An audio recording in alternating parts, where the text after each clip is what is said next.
Olá, bem-vindos ao Inteiro Teor, que apresenta para você, a partir de agora, decisões da Justiça Federal da Primeira Região. Confira. TRF da Primeira Região amplia a interpretação da lei, autorizando o saque do FGTS em caso de autismo. TRF1 entende que mal de Alzheimer é enfermidade apta a isentar pacientes do pagamento do imposto de renda. E tem mais decisões no IT Notícias. Começa agora. Vem comigo.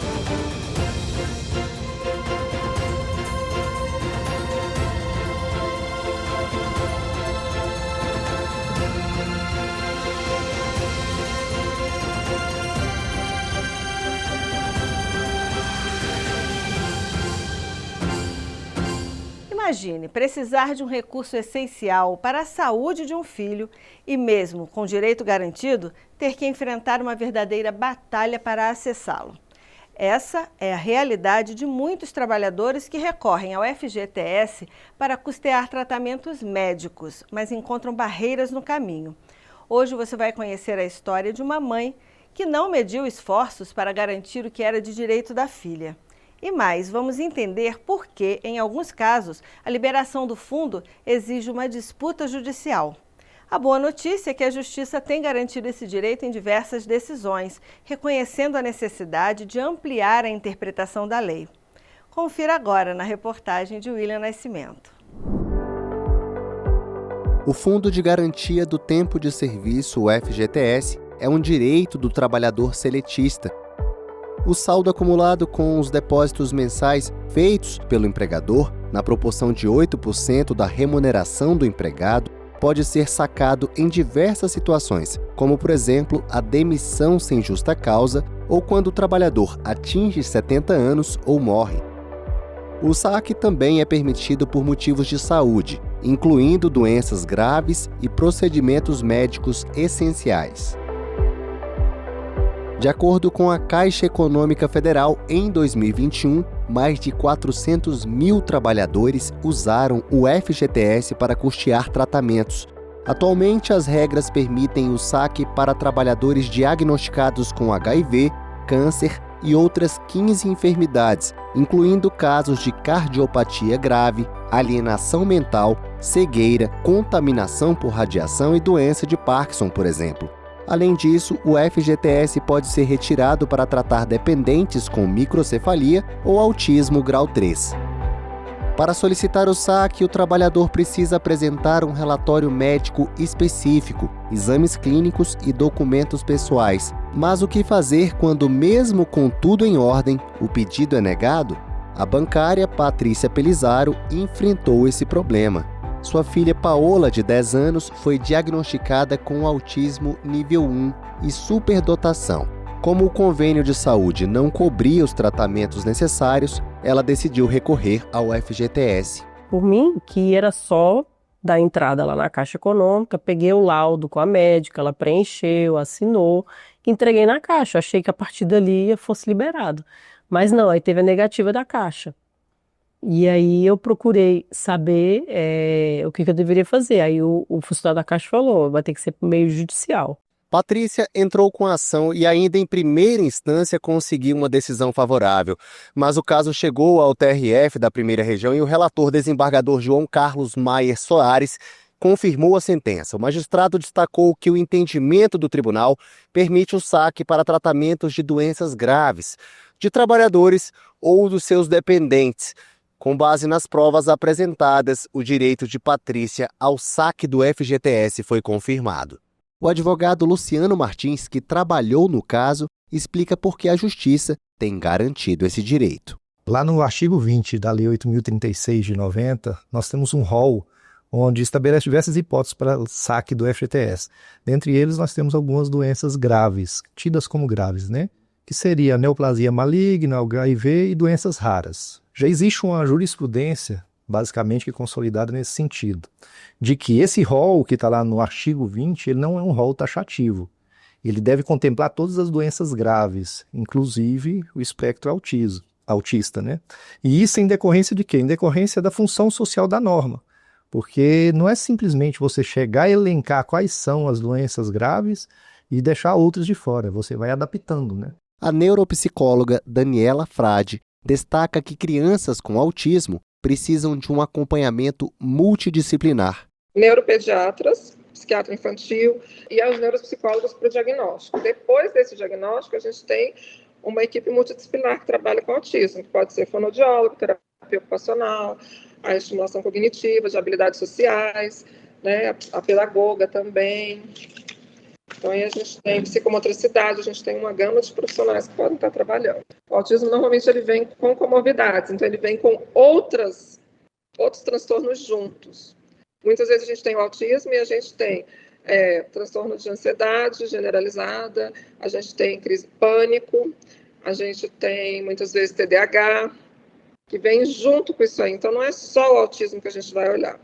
E muitas vezes a gente tem junto altas habilidades, superdotação, que também é importante ser avaliado. Esse caso mostra que, embora o direito ao saque do FGTS para tratamento de saúde esteja previsto em lei, muitos trabalhadores ainda precisam recorrer ao judiciário.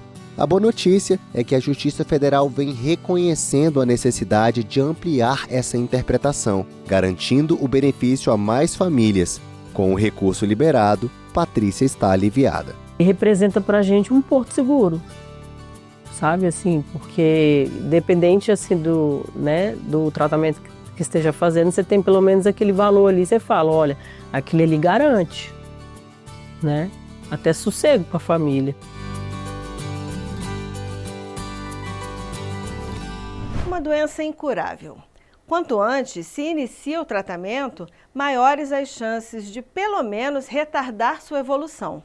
Estou falando do Alzheimer, a forma mais comum de demência neurodegenerativa, que é mais frequente em pessoas com mais de 65 anos. A doença causa a perda progressiva de neurônios em certas regiões do cérebro, como o hipocampo, que controla a memória, e o córtex cerebral, essencial para a linguagem, o raciocínio, o reconhecimento de estímulos sensoriais e o pensamento abstrato. No âmbito do judiciário, o mal de Alzheimer tem sido considerado pela jurisprudência como uma enfermidade, apta a isentar os pacientes do pagamento do imposto de renda. Mas muitos desses pacientes ainda precisam recorrer à justiça, como no caso que Marco Antônio Feitosa conta agora para a gente.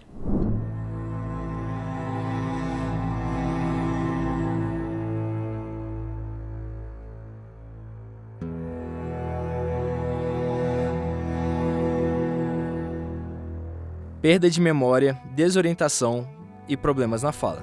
Esses são alguns dos sintomas da doença de Alzheimer, uma forma de demência identificada pelo médico psiquiatra e neuroanatomista alemão Alois Alzheimer, em 1906, ano em que ele publicou o estudo de caso de uma paciente que apresentava alterações de comportamento, memória, agressividade e confusão. De acordo com o Ministério da Saúde, em 2023 existiam no Brasil mais de 1 milhão de pessoas com a doença, e cerca de 100 mil novos casos são diagnosticados por ano.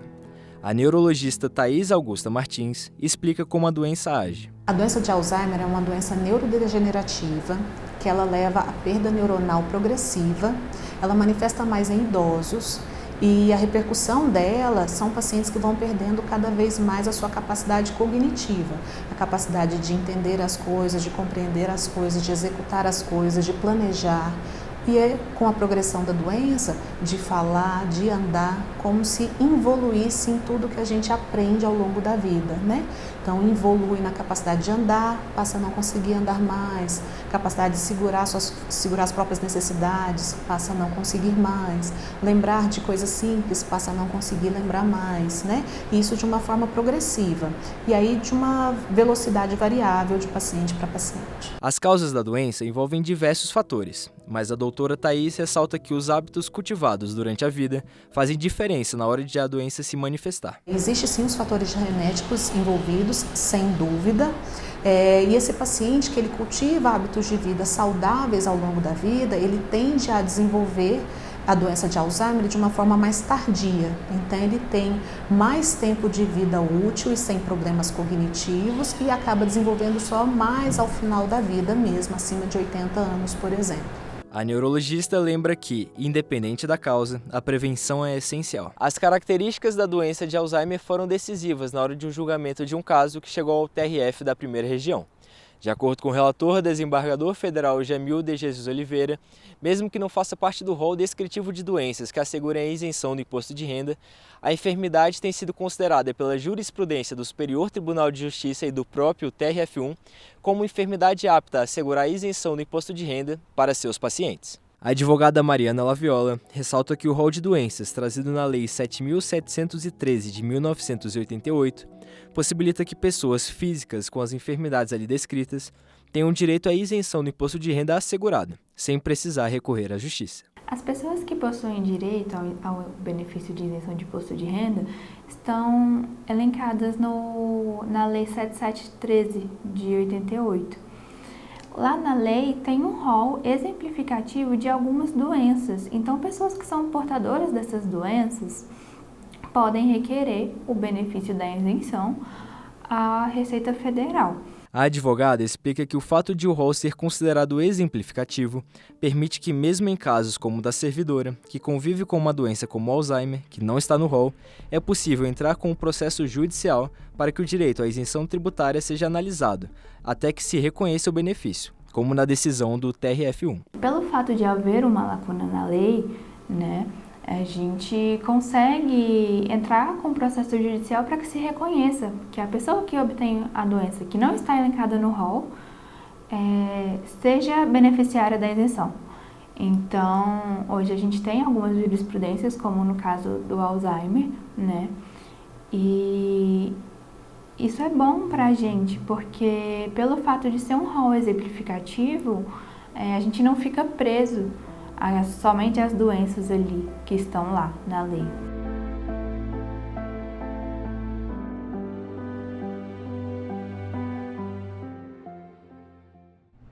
Registro profissional, contrabando de cigarros e muito mais no IT Notícias, com Fátima Ochoa.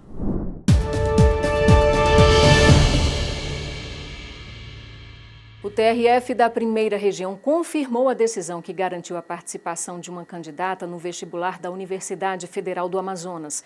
A banca examinadora havia excluído a candidata da seleção por não reconhecer o pagamento da taxa de inscrição realizado por ela via Pix, pois o edital do processo seletivo não previa esse tipo de pagamento. Na apelação, a universidade alegou que acolher o pedido da candidata significaria um privilégio em favor dela, ferindo os princípios da isonomia, da legalidade e da vinculação ao edital. O relator na 11ª turma do TRF1, desembargador federal Pablo Zúñiga Dourado, entendeu que a exigência formal não poderia impedir a participação da candidata no vestibular, já que a taxa foi quitada dentro do prazo, ainda que por meio diverso, não havendo prejuízo à instituição de ensino. Diante disso, o colegiado manteve a decisão em favor da estudante. A 13ª turma do TRF1 entendeu que um curso de especialização não dá direito a registro de especialidade médica junto ao Conselho Profissional. Esse entendimento foi a base para que a Justiça negasse o pedido de um médico que pretendia obter o registro de especialista em dermatologia junto ao Conselho Federal de Medicina e ao Conselho Regional de Medicina de Pernambuco. Ele argumentou que a pós-graduação lato sensu que possui cumpriria os requisitos para a habilitação e o exercício profissional especializado. Mas o relator desembargador federal Jamil de Jesus Oliveira fundamentou o voto no fato de que a residência médica constitui modalidade de ensino prático e intensivo para a formação profissional na especialidade escolhida, enquanto os cursos lato sensu possuem caráter predominantemente teórico. Nesse sentido, o magistrado pontuou que a formação lato sensu, por não fornecer o mesmo nível de treinamento prático e clínico, não confere automaticamente o direito ao título de especialista. O TRF da Primeira Região confirmou a condenação de 3 homens acusados de contrabando de cigarros do Paraguai. Eles foram flagrados durante uma fiscalização na BR-415, transportando quase 1.500 pacotes de cigarros de entrada proibida no Brasil. Ao analisar o recurso dos réus tentando reverter a decisão da Justiça Federal em Itabuna, na Bahia, o tribunal concluiu que havia provas suficientes contra eles, incluindo os produtos apreendidos, informações policiais, laudo pericial e prova testemunhal. O juiz federal convocado, Clodomir Sebastião Reis, relator do caso no TRF1, entendeu que estavam devidamente comprovadas a materialidade e a autoria do crime, só cabendo um ajuste nas penas. E assim fez a 4ª turma, reduzindo a pena de um dos acusados para 2 anos e 4 meses de reclusão, enquanto os outros 2 réus deverão cumprir 2 anos e 8 meses.